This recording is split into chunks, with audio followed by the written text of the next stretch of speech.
നല്ലൊരു ബിരിയാണി ഉണ്ടാക്കണമെങ്കിൽ എന്തൊക്കെ വേണം? നല്ല ക്വാളിറ്റിയുള്ള ഇൻഗ്രീഡിയൻസ്, നല്ലൊരു പാചകക്കാർ, അതിന് ബാക്കിയുള്ള സാഹചര്യങ്ങളൊക്കെ ഒത്തുവന്നാൽ നമുക്ക് നല്ലൊരു ബിരിയാണി കിട്ടും.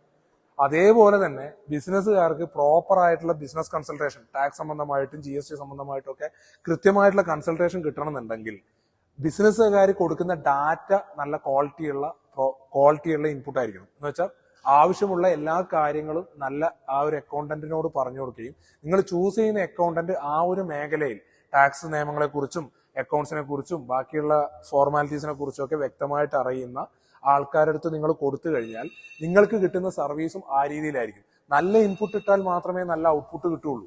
അല്ലാതെ നമ്മൾ തട്ടിക്കൂട്ടി ഒരു കണക്ക് കൊടുത്തിട്ട് നിങ്ങൾ കണക്ക് ശരിയാക്കുക എന്ന് ഒരു അക്കൗണ്ടന്റിനോട് പറഞ്ഞാൽ അവർ താൽക്കാലികമായിട്ട് രക്ഷപ്പെടേണ്ട ഒരു കണക്കാണ് ഉണ്ടാക്കി തരിക. അങ്ങനെ ഉണ്ടാക്കുന്ന സമയത്ത് സ്വാഭാവികമായിട്ട് എന്തുണ്ടാവും? പിന്നെ അതുമായി ബന്ധപ്പെട്ട് GST നോട്ടീസും കാര്യങ്ങളൊക്കെ വരും, അല്ലെങ്കിൽ ഇൻകം ടാക്സ് നോട്ടീസ് വരും, കാര്യങ്ങൾ വരും. അപ്പൊ അതിന് ഫൈൻ അടക്കേണ്ടി വരും, പെനാൽറ്റി അടക്കേണ്ടി വരും. അൾട്ടിമേറ്റ്ലി ബിസിനസ്സുകാർക്കാണ് എന്ത് നഷ്ടം വരിക? സാമ്പത്തിക നഷ്ടം വരിക, മനസ്സമാധാനം നഷ്ടപ്പെടും. പൈസ കൊടുത്താൽ തീരുന്നു വെക്കാം, പക്ഷെ ഇതൊക്കെ കൊണ്ടുണ്ടാവുന്ന നൂലാമാലകളും തലവേദനകളും പൂർണ്ണമായിട്ടും സഹിക്കേണ്ടത് ബിസിനസ്സുകാർ തന്നെയാണ്.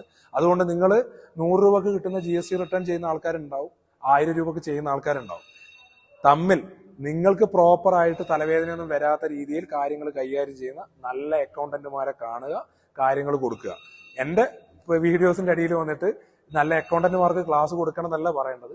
ബിസിനസ്സുകാർ ചൂസ് ചെയ്യുന്ന അക്കൗണ്ടന്റുമാർ നല്ല ക്വാളിറ്റിയുള്ള ആൾക്കാരാക്കിയിട്ട് മാറ്റുക എന്ന് മാത്രമേ എനിക്ക് പറയാനുള്ളൂ.